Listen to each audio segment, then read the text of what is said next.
dia, meus irmãos, a graça e a paz do nosso Senhor Jesus. Bom que temos a oportunidade de ler a palavra do Senhor, meditar nessa palavra que é rica, né?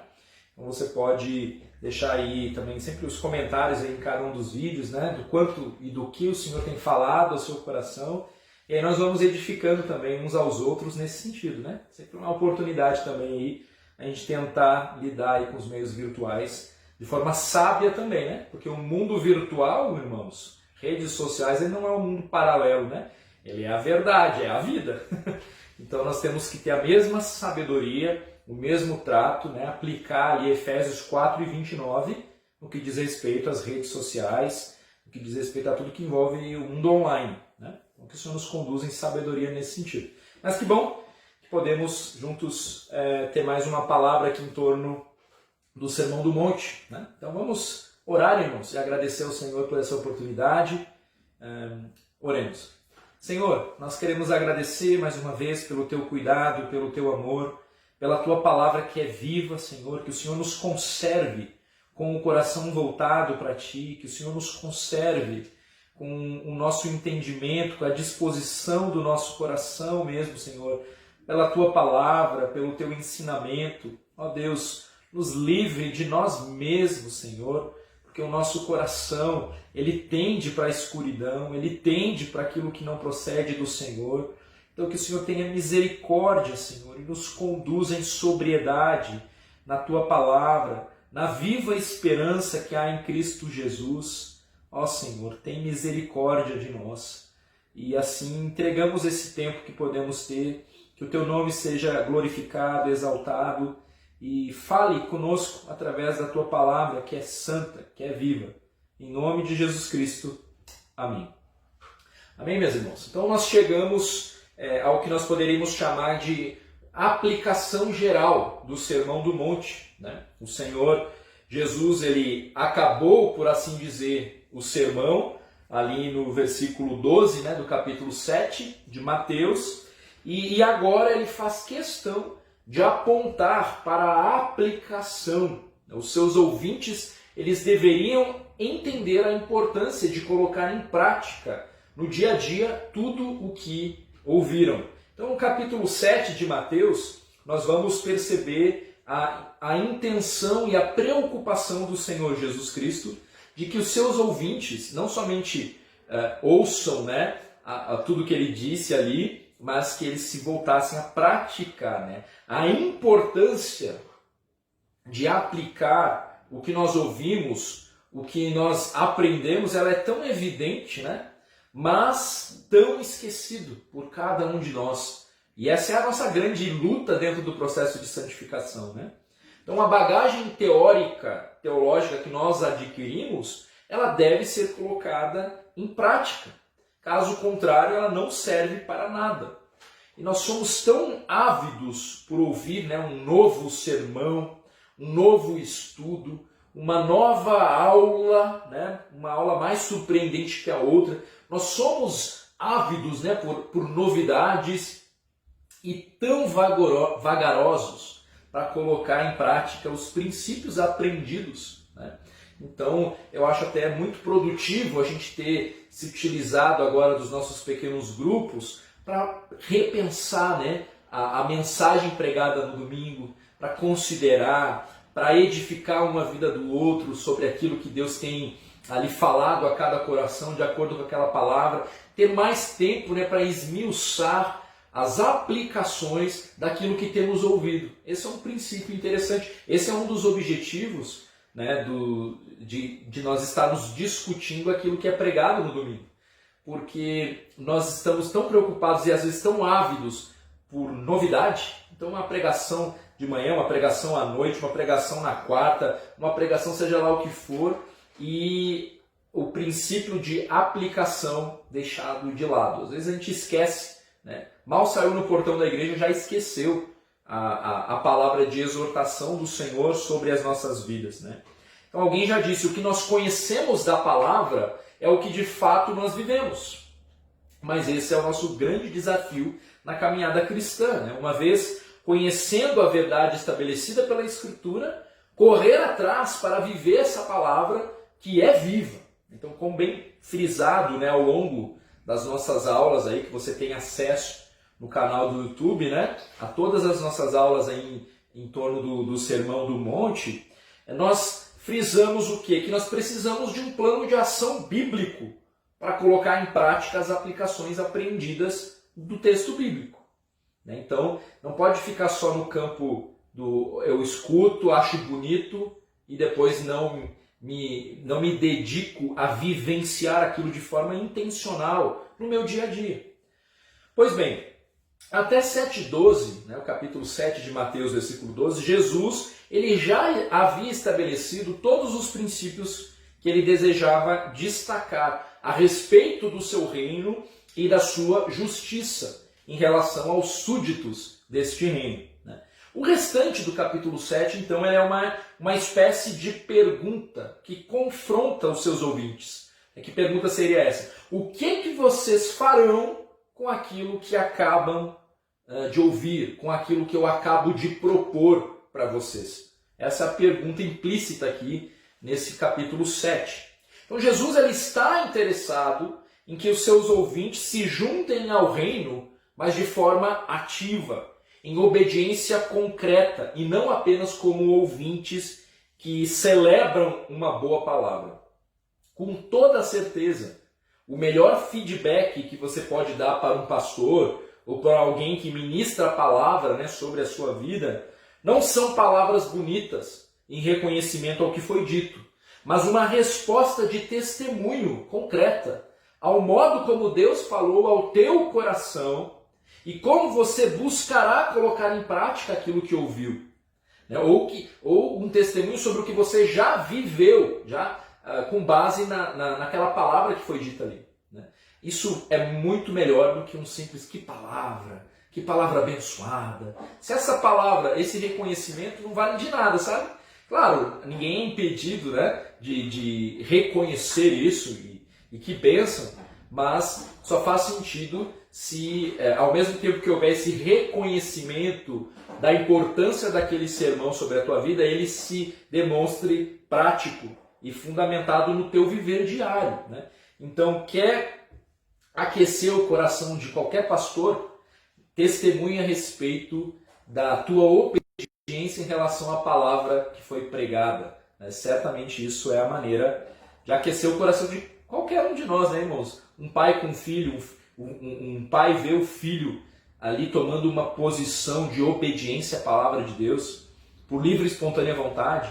Que satisfação, não é? E isso, a gente deve aprender também a se satisfazer com isso, ter alegria nisso, né? Ok.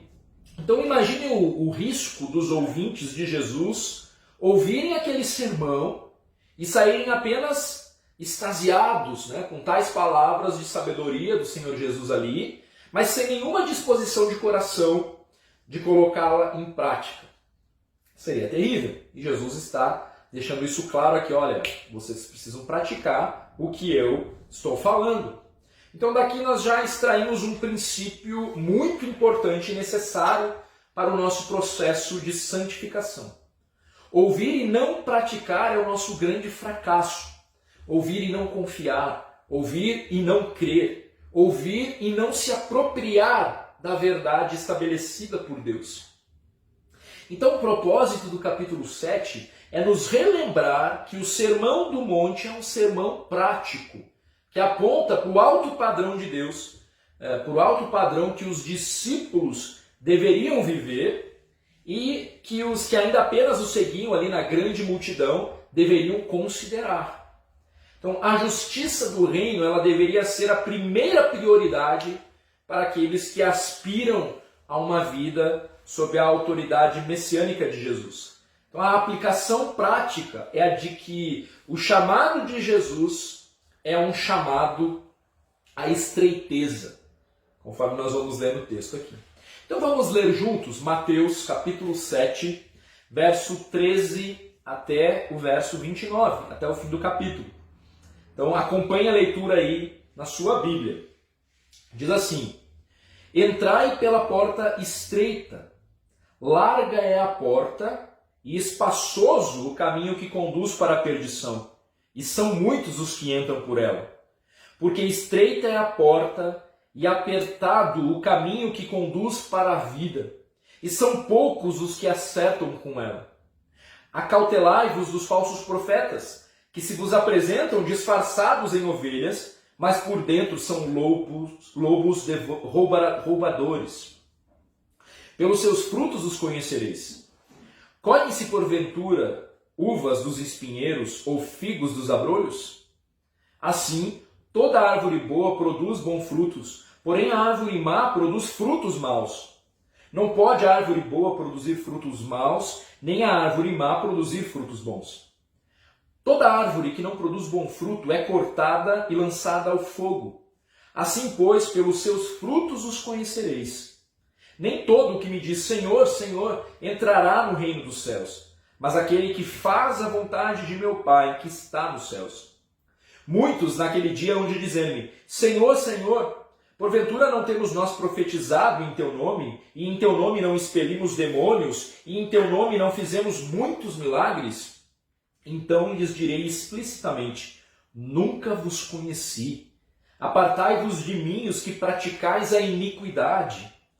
Todo aquele, pois, que ouve estas minhas palavras e as pratica, será comparado a um homem prudente, que edificou a sua casa sobre a rocha, e caiu a chuva, transbordaram os rios, sopraram os ventos e deram com ímpeto contra aquela casa, que não caiu, porque fora edificada sobre a rocha.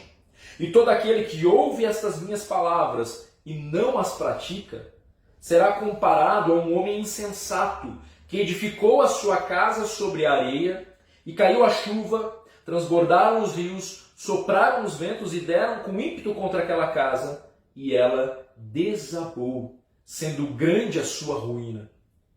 Quando Jesus acabou de proferir estas palavras, estavam as multidões maravilhadas da sua doutrina, porque ele as ensinava como quem tem autoridade e não como os escribas. No texto de hoje, Jesus ele apresenta parábolas aqui para nos conduzir às aplicações e que revelam, então, primeiro, que a participação do reino exige autossacrifício. Note novamente ali os versos 13 e 14. Entrai pela porta estreita, larga é a porta e espaçoso o caminho que conduz para a perdição, e são muitos que entram por ela. Porque estreita é a porta e apertado o caminho que conduz para a vida, e são poucos os que acertam com ela. Jesus está deixando claro que o caminho proposto por ele durante todo o sermão do monte é estreito. Ou seja, o homem ele precisa se sujeitar a Deus em todas as esferas da sua vida. Ele precisa entender que o Rei Jesus requer de seus discípulos total lealdade, sem relativizar nada. Então a percepção da estreiteza desse caminho fica evidente, porque o nosso coração deseja o que deseja, em contrariedade aos valores do reino de Deus. Então existe uma luta, porque o coração do homem está acostumado a viver em uma pseudo-liberdade, onde cada um faz o que bem entende, sem considerar a razão pela qual ele foi criado, para a glória de Deus e não para a autossatisfação. A participação do reino exige autossacrifício.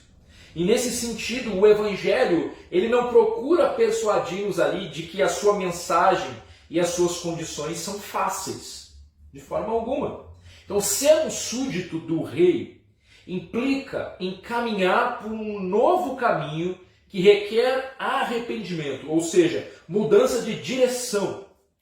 Então há certas coisas que nós teremos de deixar de lado.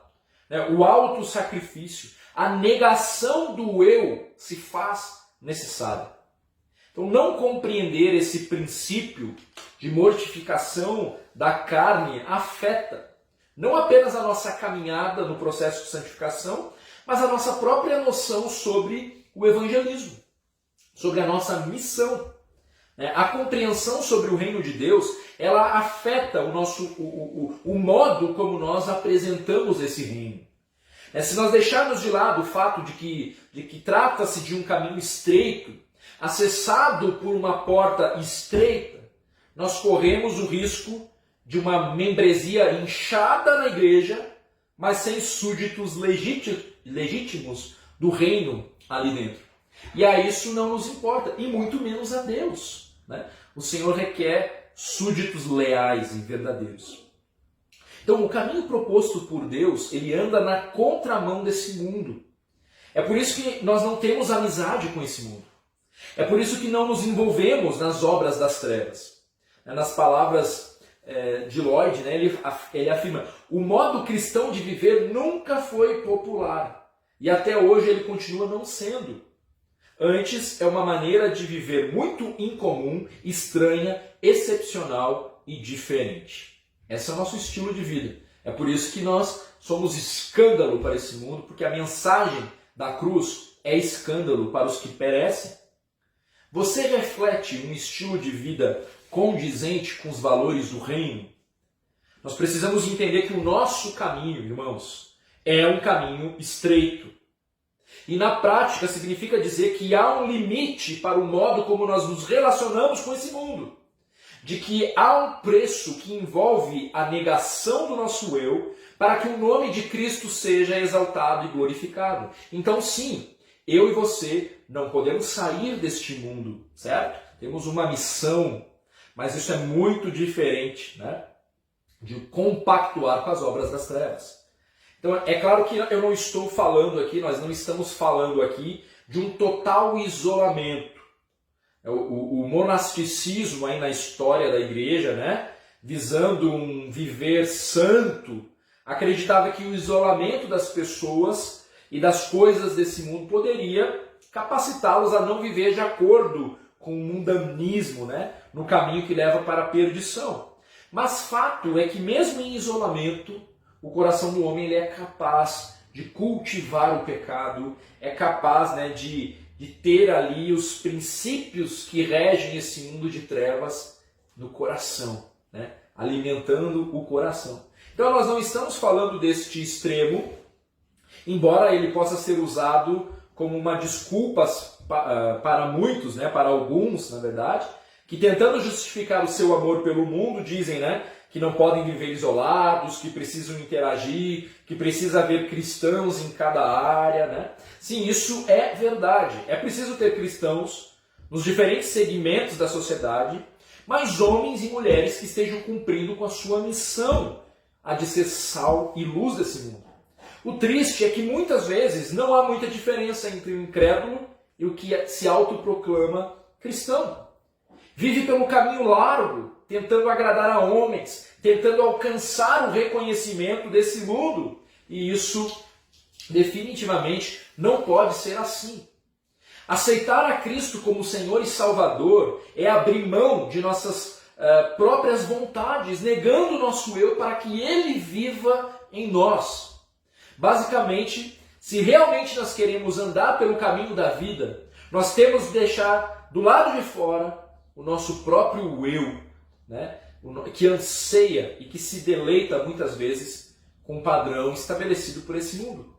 O caminho estreito, ele requer a humildade de deixar de lado as suas opiniões, as suas vontades, o seu bem-estar.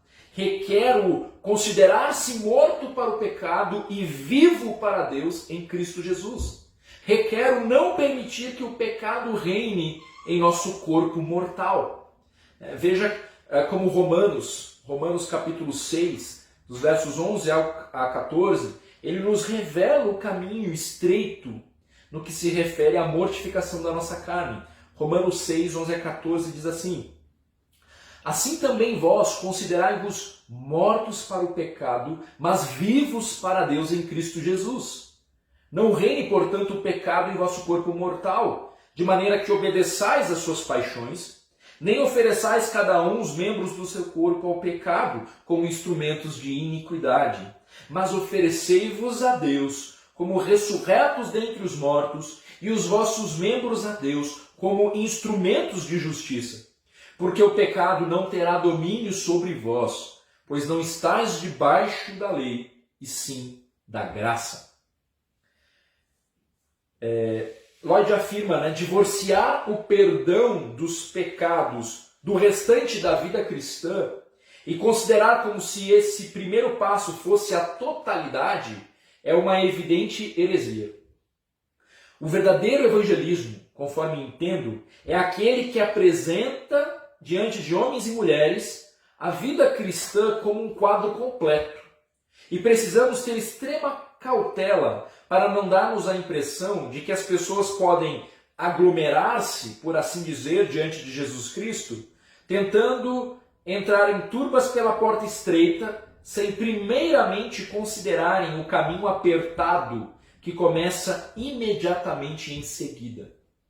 Então veja como afeta o nosso evangelismo, a maneira como nós apresentamos o reino para as pessoas, como nós evangelizamos, né? Porque não trata-se apenas da pessoa encontrar paz para o seu coração, porque agora ela não vai mais para o inferno, mas vai para o céu. Mas trata-se de que há um caminho a ser percorrido que não diz mais respeito a andar de forma autônoma, mas em completa dependência ao senhorio de Cristo.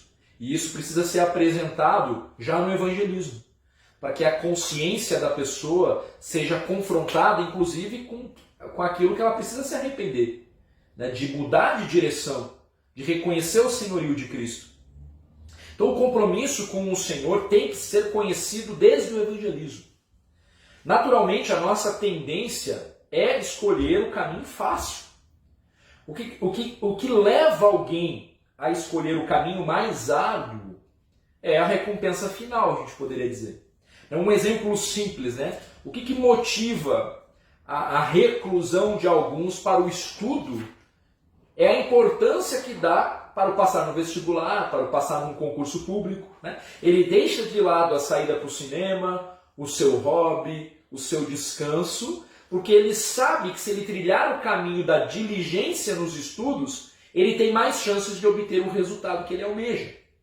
Nos versos 13 e 14 não é diferente. Jesus aqui ele afirma que a razão pela qual nós devemos escolher a porta estreita, que conduz a um caminho apertado, é porque esse é o caminho que conduz para a vida, enquanto que a porta larga e o caminho espaçoso conduz para a perdição.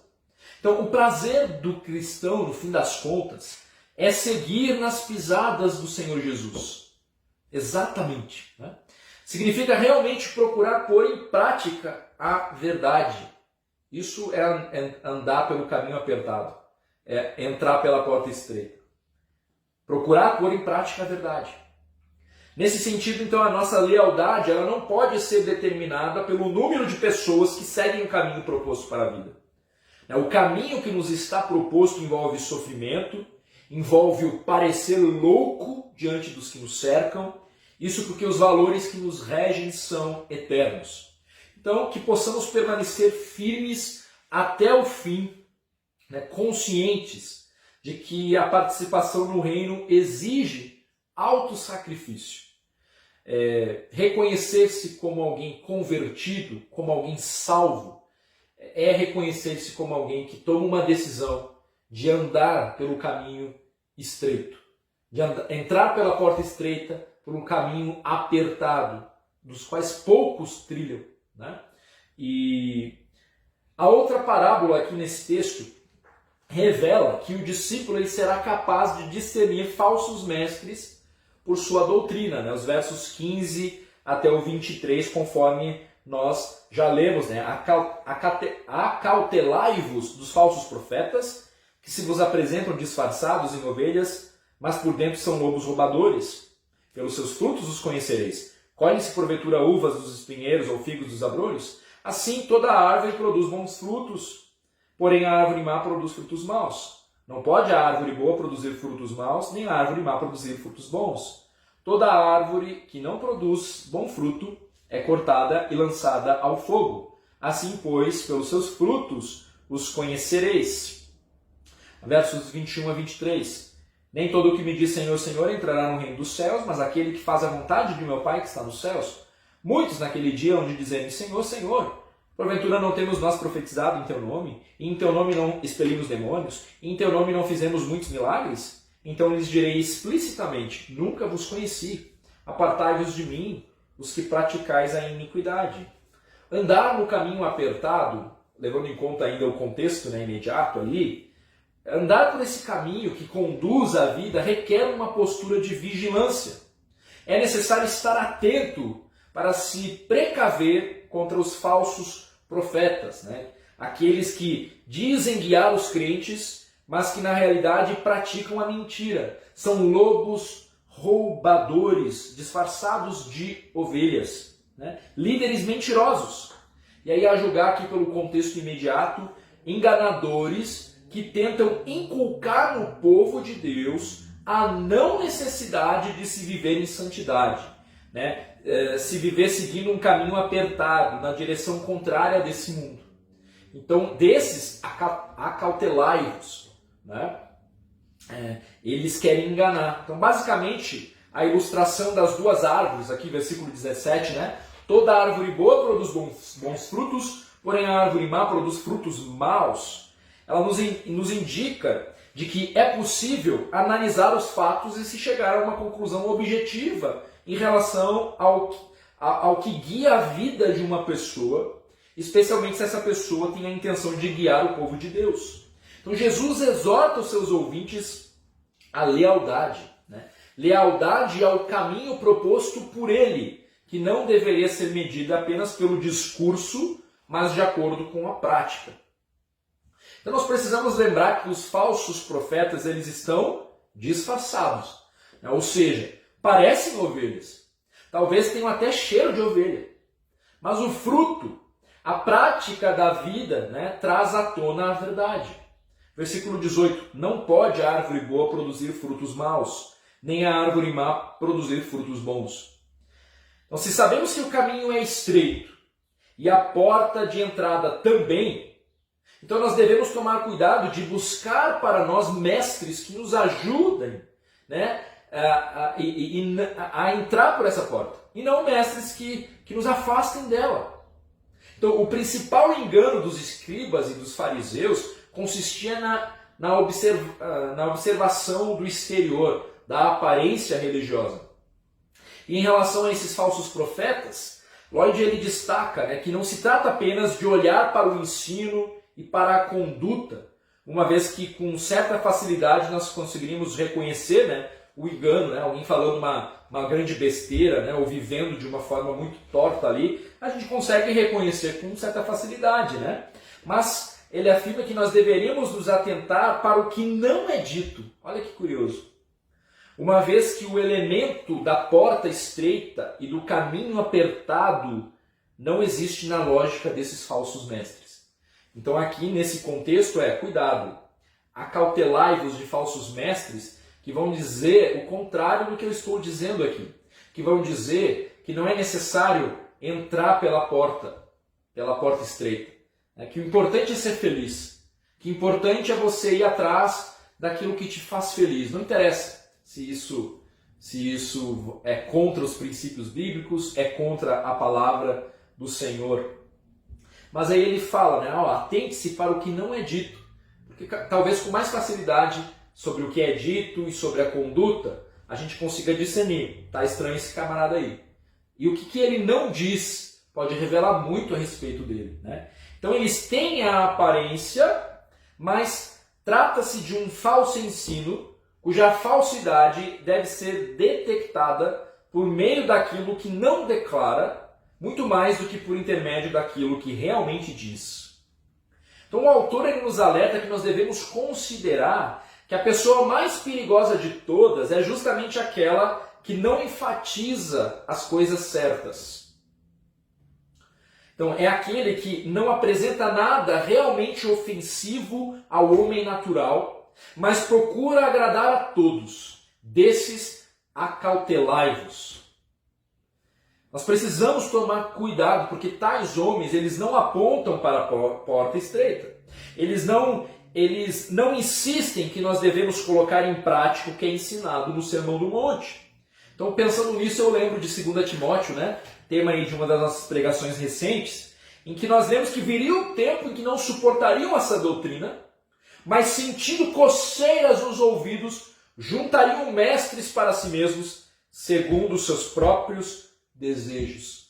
2 de Timóteo 4:3. A atitude dos falsos mestres, bem como dos seus seguidores, não ficará impune. Embora no presente momento, as atitudes pareçam justas, realizadas em nome do amor, em nome até mesmo de Cristo, haverá o dia da prestação de contas. A ideia do juízo, ela está presente aqui nessa passagem. Na verdade, esse é o pano de fundo do capítulo 7 todo. Os versos 21 a 23, nós lemos: nem todo o que me diz Senhor entrará no reino dos céus, mas aquele que faz a vontade de meu Pai que está nos céus. Muitos naquele dia, onde me dizer Senhor, Senhor, porventura não temos nós profetizado em teu nome, e em teu nome não expelimos demônios, e em teu nome não fizemos muitos milagres? Então lhes direi explicitamente: nunca vos conheci, apartai-vos de mim os que praticais a iniquidade. Então nós já vimos que a participação no reino exige autossacrifício. O caminho é estreito mesmo, não é todo mundo que entra nesse caminho. E que o discípulo, portanto, então, será capaz de discernir falsos mestres por uma doutrina que nega a necessidade da autonegação. Uma doutrina que nega a necessidade do caminhar estreito. Alguém que relativiza as Escrituras. Alguém que, em nome do amor, é conivente com o pecado. Irmãos, isso é gravíssimo. Esses são falsos mestres.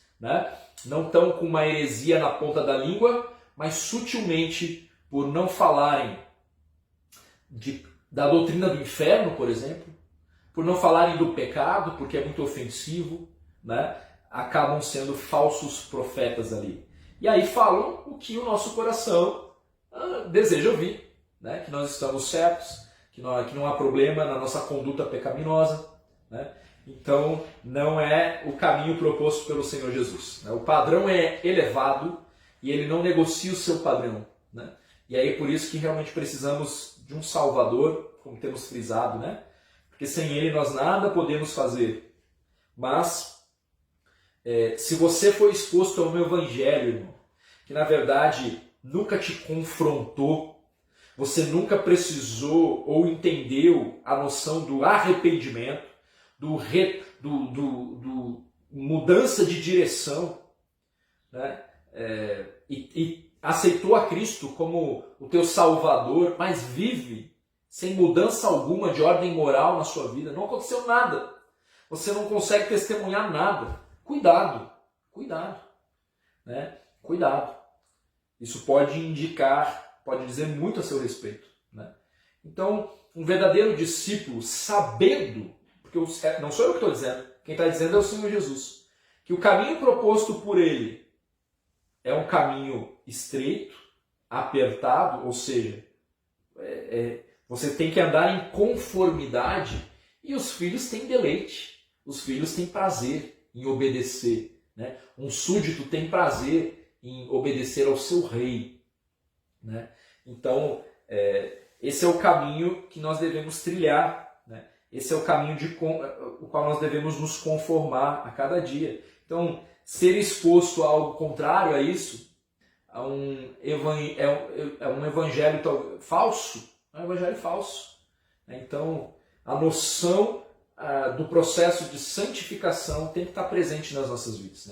Fomos salvos pela graça, não por obras, para que ninguém se glorie. Mas depois o texto segue dizendo que fomos capacitados, preparados ali para trilhar um caminho de realização de obras que Ele de antemão reservou para que nós praticássemos, para que nós vivêssemos de acordo com a sua palavra, de acordo com o seu fundamento ali. Então a terceira parábola nos revela que o verdadeiro discípulo do reino é aquele que ouve o rei e faz do seu ensino o alicerce sobre o qual ele constrói a sua vida. Um texto bem conhecido por todos nós, Os versos 24 a 27.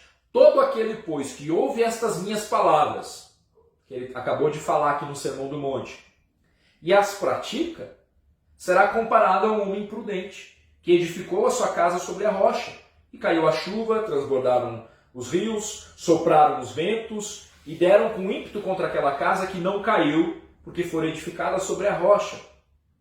E todo aquele que ouve estas minhas palavras e não as pratica, será comparado a um homem insensato que edificou a sua casa sobre areia, e caiu a chuva, transbordaram os rios, sopraram os ventos e deram com ímpeto contra aquela casa, e ela desabou, sendo grande a sua ruína. Jesus ele continua o seu argumento em torno do reconhecimento entre o falso e o verdadeiro crente. Ele faz uma distinção entre um homem prudente e um homem insensato. O primeiro ouve o que Jesus acabou de falar no sermão e pratica. O segundo ouve, toma conhecimento, mas não pratica o que ouviu, ou sequer se esforça em buscar, colocar em prática aquilo que foi ouvido. Sendo direto, Jesus ele está afirmando que a obediência à sua palavra é o único fundamento firme para a vida.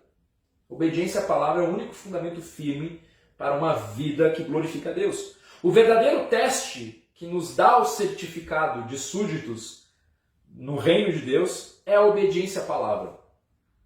É o entendimento de que nós devemos andar pelo caminho estreito, proposto pela palavra. O homem insensato, que acaba por ter aqui a casa em ruínas, ele falha porque não considerou construir sobre o firme fundamento que é a rocha, que é o próprio Cristo.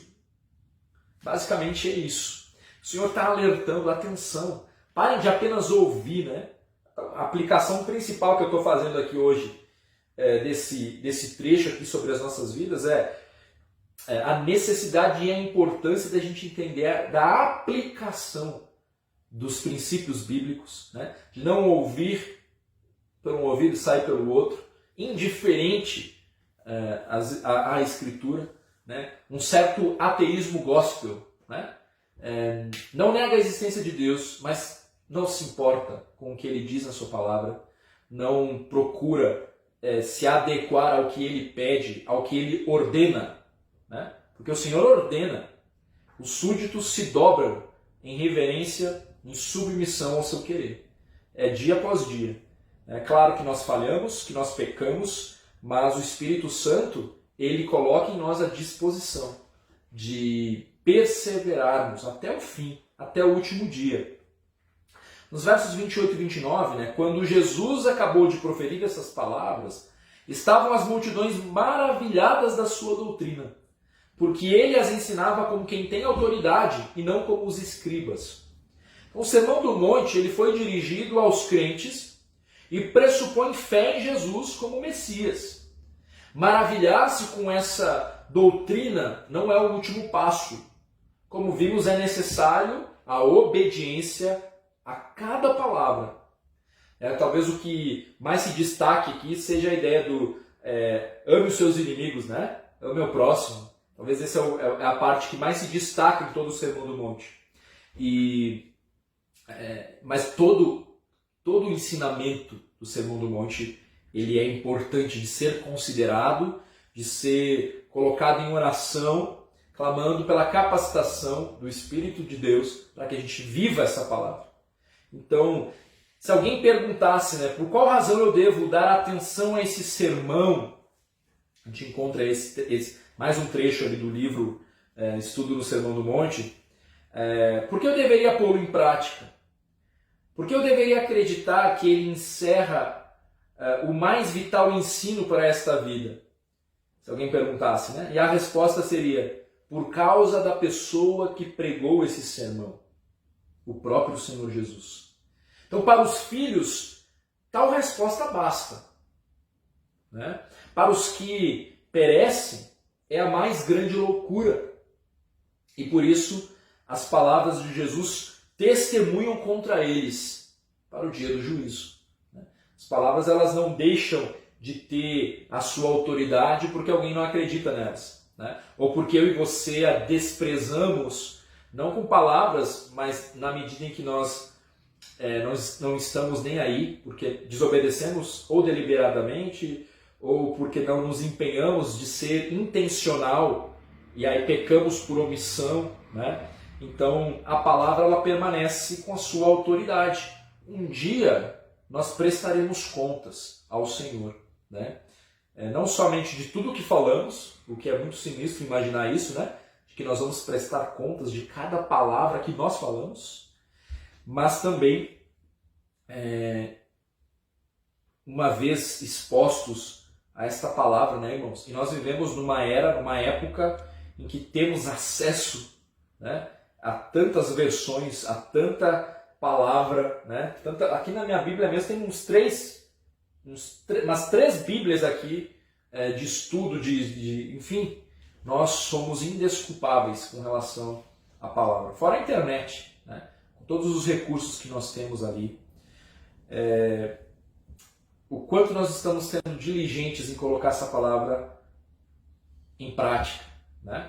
Então acho que esse é o nosso grande desafio aqui. Eu tenho tentado em cada aula, em cada pregação, também viver isso, né? Mas inculcar no coração de cada um, né, a importância de nós não sermos apenas ouvintes, mas de nós sermos praticantes dessa palavra, né? De nós nos despirmos dessa carapuça da religiosidade que só está no discurso e não na prática.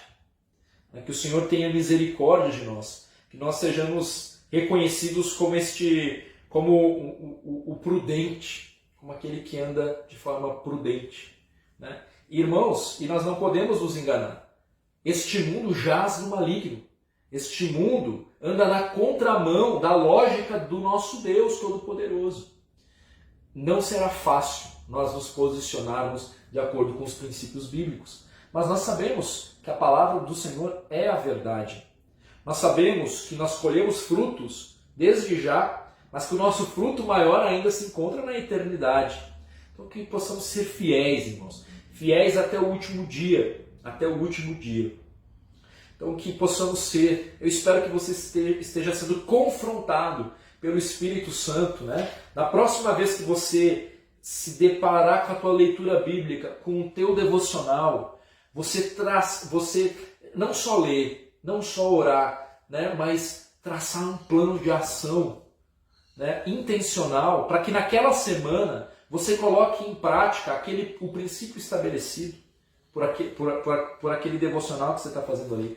E aí você se tornar devoto daquele texto, né? Você se tornar devoto, é a ideia de devocional, né? Quando você se debruça sobre determinado texto, você compreende esse texto e você se propõe a viver esse texto. E aí você se torna um devoto deste texto, né? E talvez para a vida inteira, você vai lutar contra determinada questão para a vida inteira, mas morra tentando aplicar o que a palavra de Deus instituiu para você, dizendo não para o pecado, conforme Romanos 6, 11 e 14, oferecendo cada parte do seu corpo como instrumento de justiça. E olha que bênção maravilhosa, porque nós não estamos debaixo da lei, mas da graça, e por isso o pecado não nos dominará. Então é possível, irmãos, a gente ter uma postura de prática da palavra do Senhor. É claro que tudo isso trabalhado no nosso coração, né?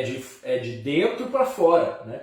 Nós não estamos trabalhando só no comportamento. O nosso comportamento deve espelhar aquilo que está no nosso coração, né? Aquilo que nós adoramos. Então a pergunta, a quem nós adoramos que nos leva a agir como agimos? E aí nós precisamos encontrar e devemos adorar exclusivamente ao nosso Deus Todo-Poderoso. Que desafio, é um desafio para toda a vida. Mas nós precisamos conversar sobre isso. Como que eu vivo? Como que eu toco nesse princípio bíblico a ponto de ver a explosão que há ali quando a gente coloca a palavra em prática na nossa própria vida, né? E aí sim a gente acaba testemunhando por tabela, por simplesmente tocar nesses princípios, vivenciá-lo para todo mundo que nos cerca, né? Então é possível viver a palavra, é possível.